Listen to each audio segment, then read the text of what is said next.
Welcome back, everyone. Well, ExxonMobil makes the headlines even before its earnings report tomorrow. The oil giant is unloading its Japanese unit for $3.9 billion. More cash for a company that already has plenty of it. We're adding up the state of ExxonMobil and where its stock price is heading right now in 3 versus Trish. We have with us today Bloomberg Best analyst Jason Gamble on the fundamentals. We have Don Villaloo of Horizons Investment Management, who's watching the charts for us, and backed by popular demand, Larry Shover again, who has our options trade. Wonderful to see all, guys. Jason, just real quick, the headline today on Exxon being the sale of its Japanese unit. Is this something that you're impressed by? Will it help the company's bottom line in any way, or are you neutral?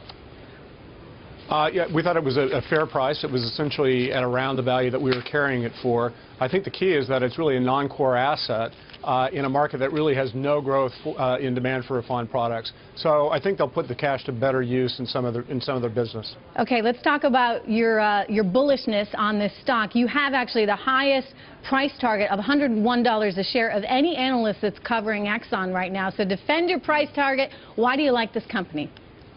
Sure. We like it, first of all, because it's cheap. It's only trading at about 9 times our earnings estimate for 2013. I look for the earnings growth to be 10% in each of 2012 and 2013. And I think most importantly, this is a company that generates a tremendous amount of free cash flow.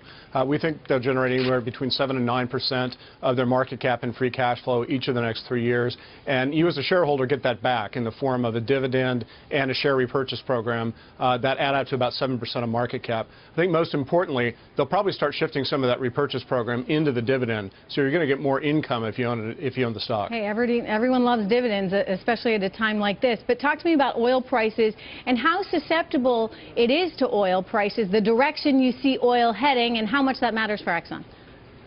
We're oil bulls. We're looking for Brent prices to average 116 this year and move up to 121 next year. It's really driven by non-OECD demand. We think there's good fundamental conditions here. That's not even taking the political situation in the Middle East into account.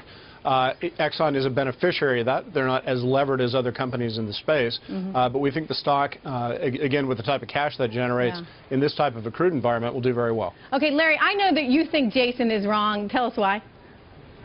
I don't think he's necessarily wrong. I mean, the case for Exxon is definitely compelling.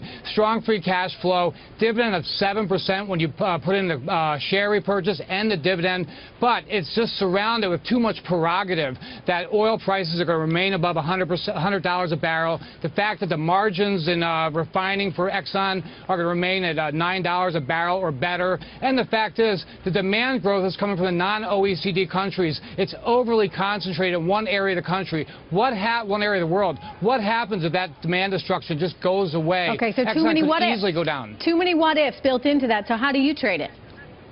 Well, the problem is I love Exxon. I'd buy it, but I would definitely go out and buy insurance. I'd go out to 2014. Volatility is really cheap right now. You can buy an at-the-money put January 2014 for about 15% of spot. And that is true. Stock has to go down to 72 before you get insurance, or above 97 for you to break even. But the fact of the matter is there's too many political risks, too much over-concentration in the risk. I would buy a put. Okay, Don, you've got some really interesting technical analysis that I want to share with everyone. Walk us through the seasonality of what happens with Exxon's stock price and why you think it's a good time to be buying right now. ExxonMobil has 2 periods of seasonal strength. The first one, that's the most important, is the one coming up just in the month of February. The best period of seasonal strength is from the beginning of February right through until the middle of June. If you've done this trade during the last 20 years, your average return was 8.5% plus a dividend. Now that's the period of seasonal strength. But the thing is that you have to look at beyond the seasonality. You have to look at the technicals as well. And the technicals have some qualifications.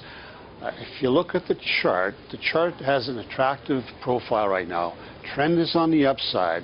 The stock trades above its 20 or its 50 and 200-day moving averages. But there are some qualifications here on a very short-term basis.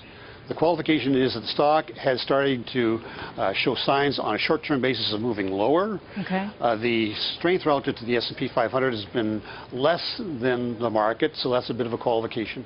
So you could get weakness down to around the 50-day moving averages, which is around the 80 to $1.50 level. Okay. However, look for a break to an all-time high and a target by middle of June of $94. Okay, we're going to look for that, and I just want to point out that you're also predicting gasoline prices of $4.05 a gallon by Memorial Day weekend, so lots to watch for. Thanks, guys. We appreciate it. ExxonMobil, of course, out with earnings tomorrow. Until then, here's your cheat sheet. Jason Gamel says buy XOM on earnings growth. Our technician, Don Villaluz, says buy on weakness. And options trader, Larry Shover, protect yourself from the declines. Adam.